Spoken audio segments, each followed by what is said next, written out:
28 अप्रैल को पालमपुर के bus stand पर एक लड़का एक लड़की को इस हद तक मारता है कि समझ लो ये उंगलियां तक कट जाती हैं। लोग देखते रहते हैं।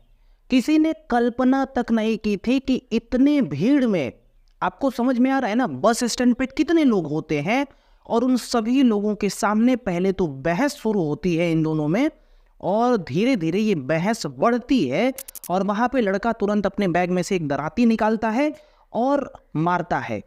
उंगलियां तक कट जाती हैं। किसी को कुछ समझ में नहीं आ रहा था। कुछ लोग वीडियो बना रहे थे तो कुछ लोग देख रहे थे और कुछ लोग कंफ्यूजन में थे कि ये सब चल क्या रहा है इतने लोगों के सामने। कुछ लोग बचा भी रहे थे लेकिन बचा नहीं पाए। ये लड़की कौन थी पता है? वो साइना थी। आखिर उस लड़के ने इसके साथ क्यों ऐसा किया? हालांकि मामला प्यार वाला था, लेकिन क्यों ही अपने प्यार को कोई भरे चौराहे नहीं बस स्टैंड पे इस तरीके से करेगा? क्या थी इसकी पूरी स्टोरी? ये इतना बड़ा कांड हो गया था कि आप समझिए इस पर उस प्रदेश के सीएम तक बोले थे। बॉलीवुड में भी बहुत सारे सेलिब्रिटीज बोल रहे थे कि ये बहुत गलत हुआ है। साइना का केस क्या है समझिए। देखिए, कहानी शुरू होती है कुछ साल पहले से ही। पालमपुर में एक गांव है सुलहा, और सुलहा गांव से ही ये साइना आती है। अब साइना एक पढ़ने लिखने में ना बहुत समझदार लड़की थी और उसके पापा जो थे वो पेंटर थे, जो घर वर को पेंट करते हैं ऐसे ही पेंटर थे। उसकी माँ हाउसवाइफ, जैसे कि एक नॉर्मल फैमिली में होती है। और साइना अपने घर की बड़ी बेटी थी। अब बड़ी बेटी हो या फिर बड़ा बेटा हो, कोई भी बड़ा हो, लेकिन जो बड़ा होता है ना उस पर जिम्मेदारी ज़्यादा होती है। तो जाहिर सी बात है इस पर भी थी। इसके घर में छोटा भाई भी था। पर इन लोगों का फैमिली ना बिला नॉर्मल एकदम फैमिली थी। पर पढ़ने में साइना ठीक ठाक लड़की थी। आगे के सपने भी देखे। लेकिन बात ये थी और दिक्कत ये थी कि साइना के स्कूल नहीं थे, कॉलेज नहीं थे उसके गांव में। स्कूल तो बहुत सारे थे, आसपास भी स्कूल थे, पर कॉलेज साइना के गांव से दूर था, पालमपुर में था। और इसी वजह से, क्योंकि पढ़ने में ठीक है, थोड़ा फ्यूचर देख रही है, तो उसने अपना एडमिशन लिया एक कॉलेज में, KLBDAB कॉलेज में। यहाँ पर एडमिशन लिया BA में। साइना अब BA पढ़ने को जाती है। कहाँ पे? पालमपुर। अपने गांव से डेली जाती है पालमपुर, डेली आती है वहाँ से। ठीक है। अब यहाँ तक तो सब कुछ नॉर्मल चलता है। उसका एडमिशन भी हो जाता है, वो पढ़ने भी लगती है और ख्वाब जैसे देखे थे वो चल रहा था। अब एक नॉर्मल फैमिली का ही ख्वाब था, ऐसा मैं नहीं कह सकता हूँ कि साइना का बहुत ज़्यादा बड़ा ख्वाब था, पर एक नॉर्मल पढ़ने लिखने वाली लड़की थी। एडमिशन ले लिया उसने, डेली आने जाने लगी और डेली का रूटीन यही हो गया। अब एक दिन क्या होता है, वो शादी में जाती है। जैसे कि फैमिली की शादी होती है, फ्रेंड्स में शादी होती है, तो वहीं पर वो जाती है आराम से शादी वादी अटेंड करने। वहीं पर एक लड़का मिल जाता है जिसका नाम होता है सुमित चौधरी। अब क्या होता है, अधिकतर मैं अपना थोड़ा सा दोस्तों का भी यहाँ पे बात तुम लोगों के साथ शेयर करूँगा, क्योंकि यहाँ पे यही वाला माहौल होता है। दरअसल क्या है, हम या फिर हमारे दोस्त जो होते हैं, कई बार शादियों में जाते हैं तो कुछ दोस्त ऐसे भी होते हैं कि भाई देख वो लड़की अच्छी लग रही है, तो वो लड़की अच्छी है, तो चल भाई उसको नंबर दे देते, बात करेंगे, तेरी भाभी बन जाएगी। आम सी बात है, ठीक है। मैं कोई ऐसा नहीं बात बोल रहा हूँ कि ऐसा नहीं होता है, बहुत सारे केसेस में ऐसा होता है। एंड यहाँ पे भी कुछ ऐसा ही सीन होता है। अब मैं अपने से ये क्रिएट करके बता रहा हूँ, ठीक है ना। यहाँ पर तो मेरे को बस साफ साफ ये पता चला है कि यहाँ पे नंबर एक्सचेंज होते हैं। साइना गई है शादी में और यहाँ पर शादी में एक लड़का मिलता है सुमित चौधरी, और इसी शादी में इन लोगों में केमिस्ट्री बनती है, थोड़ी सी अच्छी लगती है बातचीत करना, तो आपस में नंबर एक्सचेंज कर लेते हैं ये लोग और उसके बाद दोस्त बन जाते हैं। अब देखो, ख़ास तौर से एक हाल ही में कोई बहुत प्रसिद्ध कलाकार था, उसने बोला था कि लड़का लड़की कभी दोस्त नहीं हो सकते। सेम यहाँ पर भी अप्लाई होता है, मैं भी ऐसे सोचता हूँ। खैर, दोस्ती से बात स्टार्ट हुई थी और ये बात धीरे धीरे अब डीप जाने लगी, और डीप जाते जाते इन दोनों में एक बॉन्ड सा हो गया। मतलब सुमित चौधरी जो दोस्त बना था और साइना जो दोस्त बनाई थी, या फिर दोनों लोग समझ बूझ के ही दोस्त बनते हैं, इन दोनों में अब प्रेम हो गया। प्रेम कथा स्टार्ट हो गई और इन लोगों का प्रेम लगभग साल भर, 1.5 साल, 2 साल ऐसे चलने लगा, ठीक है ना। शादी में से लौट आए और ये प्रेम बढ़ने लगा, धीरे धीरे दोस्ती से प्रेम में बदला, प्रेम बढ़ने लगा। बढ़ते बढ़ते बढ़ते बढ़ते अब क्या बात होती है कि ये शादी तक बात आती ही है, ठीक है ना। एक ना एक के दिमाग में ये आता है कि भैया शादी कर ले, या फिर हो सकता है कि घर वाले ही फोर्स करते हैं कि भैया अब तुम शादी करोगे ना, ठीक है ना। कोई लड़की देखते हैं या फिर कोई लड़का देखते हैं तो अपने पार्टनर्स को लोग बोलते हैं कि भाई अब देखो मेरे घर पे तो देखा जा रहा है तो शादी होगी, ये होगी, वो होगी, तुमसे कर लेते हैं। तो ऐसा ही होता है। और सुमित अब चाहने लगता है कि अब साइना हमसे शादी कर ले। इधर बीए में पढ़ रही थी तब वो शादी में गई थी, और अब बीए साइना का कंप्लीट हो जाता है। और इधर सुमित बोलता है कि देखो अब हम लोगों को शादी करनी चाहिए, शादी के लिए प्रपोजल करता है। पर साइना के, मैंने पहले बताया ना, ख्वाब थोड़े बड़े थे और साइना करना भी नहीं चाहती थी सुमित से विवाह। अब देखो, सुमित PWD में काम करता था। थोड़ा सा सुमित के बारे में भी आप जान लीजिए। PWD यानी पब्लिक वर्क डिपार्टमेंट में काम करता था। और यहाँ पे ऐसा नहीं था कि सरकारी था, प्राइवेट एक होते हैं ना कि जो संविदा पे रखे जाते हैं, जिनकी कभी भी जॉब जा सकती है, रहेंगे तो चलेंगे तो चांद तक, वरना घर तक, मतलब जो भी शाम तक। तो संविदा पे वो काम करता था, बड़ा काम नहीं था, PWD में काम करता था। साइना यहाँ पर इससे शादी नहीं करना चाहती है, और क्योंकि अब धीरे धीरे सुमित चौधरी उस पर फोर्स करने लगता है कि भाई शादी करनी है, ये करना है, वो करना है, और इधर वो रिजेक्ट कर दी जाती है कि नहीं, ये नहीं, वो नहीं, ठीक है ना। इन दोनों में ज़्यादा खुल के नहीं आया है सोशल मीडिया पे बातें, न्यूज़ आर्टिकल्स में, पर मैं अपने से बता रहा हूँ कि ऐसा हुआ होगा। तो अब साइना सोचती है ना कि थोड़ी दूरी बनाया जाए। अब दूरी बनेगी कैसे? नंबर ब्लॉक कर दो, सोशल मीडिया से ब्लॉक कर दो, क्योंकि दोनों का घर दूर दूर है, और बात करने का जरिया यही है कि नंबर और ये सब ब्लॉक कर दिया जाए ताकि दूरी बढ़ जाए। जाहिर सी बात है, बहुत सारे लोगों का ऐसा ही होता है। हो सकता है कि कोई, आप भी अगर देख रहे हो, कोई आशिक मजनू हो और आप भी हो सकता है ब्लॉक हुए हो, कमेंट सेक्शन में मेरे को बता देना। हालांकि ऐसा ही होता है यहाँ पे। अब साइना सुमित चौधरी को ब्लॉक कर देती है, और यहाँ पे अब मामला थोड़ा सा और ज़्यादा इंटेंस हो जाता है, क्योंकि जब सुमित चौधरी देखता है ना कि साइना एक तो वही लड़की है जिसने नंबर दिया था या फिर लिया था, जो भी हुआ होगा, लेकिन दोस्ती हुई थी, दोस्ती प्यार में बदली थी। और ये जब सुमित चौधरी प्यार को और आगे बढ़ाने की बात कर रहा है, मैरिज तक लेके जाने की बात कर रहा है, तो साइना वहाँ से जा रही है। वो बोल रही है कि हमें आगे नहीं चलना है, फ्यूचर है, ये है, वो है, वगैरह है, वगैरह है। यहाँ पे वो और ज़्यादा चिढ़ने लगता है। और अब तो हालात ये आ गए थे कि साइना ने दूरी बनाने के लिए उसको ब्लॉक भी कर दिया था, और इस ब्लॉक से वो चिढ़ जाता है, बहुत हद तक चिढ़ जाता है, और वो कहता है कि इनसे हम बात करते हैं या फिर बहुत कुछ करते हैं। अब इसके दिमाग में ना एक तरफा खिंचाव टाइप में आता है कि अब इनको क्या कर जाएं। एक मैं यहाँ पे शॉर्ट तुम लोगों को मैसेज दे पाऊँ तो थोड़ा सा अपने आप को ठीक से समझूंगा। देखो, ऐसा होता है बहुत सारे केसेस में। लव एंगल्स में मैंने देखा है, लोग बदला लेने के लिए एक दूसरे को ये सब करते हैं। तो इसीलिए जो भी करो सोच समझ के करो। ये मेरा शॉर्ट मैसेज था, क्योंकि मैंने बहुत सारे केस एनालाइज किए हैं ऐसे ऐसे। खैर, अब हम लोग यहाँ पे चलते हैं।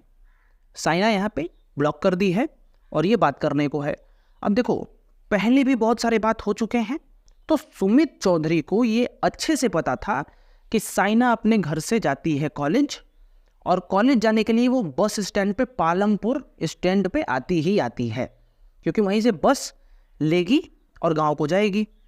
तो इसीलिए साइना अपने कॉलेज जाती है, कॉलेज कंप्लीट करके वापस बस स्टैंड पे आती है, और बस स्टैंड पे, पालमपुर बस स्टैंड पे ही सुमित खड़ा होता है। सुमित के हाथ में एक बैग भी होता है। तो जाहिर सी बात है, अगर आप बस स्टैंड पे हो, बैग में कुछ भी रखे हो, क्या किसी को पता है। खैर, साइना वो वापस आती है बस पकड़ने के लिए, और समझ लो कि फर्स्ट फ्लोर पे, ऊपर होती है सीढ़ियाँ, उस पर वो जाती रहती है। तभी उसके आगे आकर के ये खड़ा हो जाता है सुमित चौधरी, और खड़ा होकर उससे बात करने की पहले तो कोशिश करता है, पर साइना जो है ना वो इसको इग्नोर कर देती है। इग्नोर करने के बाद सुमित चौधरी का पारा और ज़्यादा हाई हो जाता है कि एक टाइम में ये हमसे प्रेम करती थी और अभी ये कर रही है, पहले तो ब्लॉक कर दी है, अभी इग्नोर भी कर रही है। तो उसे डराने धमकाने लगता है, और डराने धमकाने ही क्या लगता है, धीरे धीरे उसकी आवाज़ तेज होने लगती है। तो आसपास जो पब्लिक होती है ना, वो भी इन लोगों के साइड देखने लगती है कि ये क्या कर रहे हैं आपस में, लेकिन अभी तक लोगों को समझ में नहीं आ रहा था कि यहाँ पे क्या होने वाला था। हालांकि साइना को भी समझ में नहीं आया होगा कि यहाँ पर मेरे साथ क्या होने वाला है। तो साइना थोड़ी खड़ी होती है और ये इससे बहस करता है, और बहस करते करते बहुत आवाज़ इंटेंस होने लगता है, और अचानक से वो बैग में से दरांती निकालता है। दरांती वही होती है, थोड़ी सी ऐसे मुड़ी होती है, हंसिया जिसको बोल सकते हैं, ऐसा ही कुछ, ठीक है। तो उससे वो वार करता है, कई बार वार करता है, और वो बचने का प्रयास करती है। एक बार तो ऐसा होता है कि वो सर पे ऐसे वार करता है दरांती से, और साइना ऐसे बचने को होती है, और बचाव में उसके उंगली कट जाती है। समझ रहे हो कितना इंटेंस वार रहा होगा। तो यहाँ पे ये सब होने लगता है। अब क्या है कि कुछ लोग बढ़ने की भी आगे प्रयास करते हैं कि भाई आगे बढ़ करके रोका जाए, लेकिन सुमित चौधरी का दिमाग इतना ज़्यादा ऊपर जा चुका था कि वो बचाने वाले पर भी हमला कर सकता था, और वो कहता था कि तुम आओ मत मेरे मैटर में। लोगों को भी उटपटांग बोलने लगता था, और उन्हें भी धमकी देने लगता था कि आओगे तो फिर समझ लो। और लोग भी डर रहे थे कि अगर इसको हम जाकर के पकड़ें, वो लड़की पे ज़्यादा हमला कर दिया और बहुत ज़्यादा हो गया तो लोग उसमें फंसे हुए हैं। कुछ लोग वीडियो बनाने में फंसे हुए हैं, और कुछ लोग बचाने में फंसे हुए हैं, कुछ लोग डर रहे हैं। मिक्स्ड फीलिंग है पब्लिक में, किसी को कुछ समझ में नहीं आ रहा है, और यहाँ पे ये वार किए जा रहा है। अब क्या होता है कि 9-10 बार वार जब करता है ना, तो साइना वहाँ पे बेहोश होकर ऐसे गिर जाती है, और पब्लिक को लगता है कि वो तो गिर गई, अब उस पर तो हमला कर नहीं सकता। धड़ाक से पब्लिक आती है और इसको पकड़ लेती है, और वहीं पे कुटाई कर देती है सुमित चौधरी की। और बहुत अच्छे खासे पहले तो पब्लिक हाथ साफ करती है, बहुत सारे लोग आके, क्योंकि बस स्टैंड है, सबके सामने यही सब हो रहा है। उसके बाद पुलिस को बुलाया जाता है, और पुलिस को सुमित चौधरी को सौंप दिया जाता है। पुलिस तुरंत ही साइना को हॉस्पिटल में भेजती है, और उस हॉस्पिटल से भी, क्योंकि साइना के हालात अभी सीरियस थे, उस हॉस्पिटल से भी उसको रेफर कर दिया जाता है दूसरे हॉस्पिटल में। और वहाँ पर जाके साइना की तबीयत थोड़ी नॉर्मल होती है, खतरे से बाहर निकलती है। हालांकि अब इधर की स्टोरी जिस प्रकार से मैंने बताया कि अभी सुमित के साथ ये सब लव एंगल चला, मैंने अभी पूरा आपको बताया, यही सब पुलिस को सुमित बताता है, ठीक है। सुमित ये सारी बातें पुलिस को बताता है कि हम लोग प्रेम में थे, प्रेम के बाद मेरे को इग्नोर करने लगी, और इग्नोर ही मेन रीज़न था कि उस पर मैंने हमला कर दिया। अब एक बात और आप समझिए, ये सिर्फ और सिर्फ जो मैंने स्टोरी बताई ना, ये सिर्फ और सिर्फ है सुमित चौधरी की जुबानी, जो इसने पुलिस को बताया था और जो मीडिया में आया है। प्राइम मिनिस्टर नरेंद्र मोदी ने भी हाल ही में एक स्टेटमेंट दिया था कि जो भी क्राइम हो रहे हैं ना, उसको मीडिया प्रसारित तो करती है, लेकिन क्राइम का रिजल्ट जो है, कि मान लो कि एक मुजरिम ने क्राइम कर दिया, तो क्राइम करने वाले दिन तो मीडिया बहुत हाइप बनाती है, इसने ये किया, उसने ये किया, इसने ये किया। पर जिस दिन उसको सज़ा मिलती है ना, ये कोई मीडिया छापती वापती नहीं है, एक आध बार प्रिंट कर दिया नहीं तो छोड़ देती है। इसी प्रकार से इस वाले केस में भी हुआ है। ये वाला केस जिस दिन सामने आया था, मीडिया एकदम धुआंधार छापी, यहाँ तक कि बात सीएम तक पहुँच गई, और सीएम ने इस पर अच्छा से निष्पक्षता से जांच करके सज़ा दिलवाने की मांग करी। और मेरे को ये भी पता है कि ये मीडिया में आने के बाद उस लड़के को सज़ा मिल भी गया होगा, क्योंकि वो सामने मार रहा है, कैमरा में कैद है। लेकिन मीडिया ने ज़्यादा इसके बारे में प्रिंट नहीं किया है कि उसको क्या सज़ा मिली, या फिर पुलिस में जाने के बाद स्टेटमेंट वो तो दिया कि लव एंगल था, जो मैंने आपको बताया, लेकिन उसके बाद साइना ने क्या बोला कि वो लव एंगल था, नहीं था, या फिर वो एक तरफा आशिक था, या फिर उन लोगों में ये लव एंगल कभी चला भी नहीं था। साइना का स्टेटमेंट नहीं आया, क्योंकि जिस समय तक मीडिया ये छाप रही थी, साइना की हालात थोड़े नाजुक थे, और उसके बाद वो थोड़ी सी ठीक हुई थी। उसके बाद मीडिया भी इसको बिल्कुल दबा दिया कि वह छोड़ो, हटाओ, इसको नहीं लेते हैं। हालांकि हाल ही में, उससे पहले ये केस जो हुआ है, इससे पहले एक नेता की ही बेटी को घुस करके एक तरफा प्रेम करने वाले ने कई बार मारा था, और वो स्कूल अपने कॉलेज में ही ख़त्म हो गई थी। ऐसे केसेस बहुत सारे आजकल आ रहे हैं, मतलब थोड़े से केसेस नहीं आ रहे, बहुत सारे केसेस आ रहे हैं जिसमें यही सब देखा जा रहा है। यहाँ पर भी मैं एक बात बता दूँ, फिर से एक बात बता दूँ, ठीक है। मैंने बहुत सारे केसेस को एनालाइज किया है, बहुत सारे केसेस में देखा है दोस्त कि यही होता है। एक व्यक्ति, दो व्यक्ति में प्रेम होता है, दोनों में एक राजी होता है शादी के लिए, एक नहीं होता है। लेकिन बहुत सारे केसेस में ये होता है कि लोग बदला लेने के लिए किसी भी हद तक चले जाते हैं, किसी भी हद तक। जितना आप इस पृथ्वी पर सबसे ज़्यादा क्राइम देखोगे ना, वो प्रेम में ही मिलता है। और सबसे ज़्यादा ख़राब, मतलब जितना कष्ट दे हो ऐसा वाला, इसमें भी यही बात आया सामने। मैं यही बोलना चाहूँगा, जितने भी बैचलर्स हैं, जो भी अभी कॉलेज पढ़ने वाले हैं, जो भी अभी स्कूल्स पढ़ने वाले हैं, ये लोग आजकल के बॉलीवुड से मोटिवेट हो जा रहे हैं बच्चे और प्रेम में कूद जा रहे हैं, पर बहुत सारे प्रेम का अंजाम कुछ इसी प्रकार से निकल रहा है। सो बी सेफ रहो यार, लाइफ बहुत बड़ी है, थोड़ा सा सेफ खेलो। और किसी के साथ खेलना ही क्यों है, अगर शादी नहीं करनी है तुम किसी से प्रेम भी मत करो, प्रेम करके इधर उधर मत करो, या फिर थोड़ा सेफ खेलो। मेरे कहने का मतलब यही है। मैं यहाँ पे साइना को गलत नहीं बोलूँगा कि वो क्यों नहीं शादी करना चाहती थी प्रेम में आने के बाद भी, क्योंकि साइना का स्टेटमेंट ही मीडिया ने प्रिंट नहीं किया है कि उसने क्या बोला, क्या वो प्रेम में थी या नहीं थी। ये तो जो स्टेटमेंट है पुलिस कस्टडी में जाने के बाद, जो प्रेमी है सुमित, उसने बताया था पुलिस को, और यही वाला आपको कहानी मैंने बताया, जो कि अभी फ़िलहाल के लिए एक तरफा है। हालांकि जो आया मैंने बताया, मीडिया की गलती है कि उसे प्रिंट करना चाहिए ताकि पब्लिक देखे, सुने और जाने, और जो ऐसे करने वाले हैं वो थोड़ा डरे। हालांकि मैं समझता हूँ, अब मैं कुछ ज़्यादा नहीं बोलूँगा, आप ही लोग बोलो। बाकी राम राम, मिलते हैं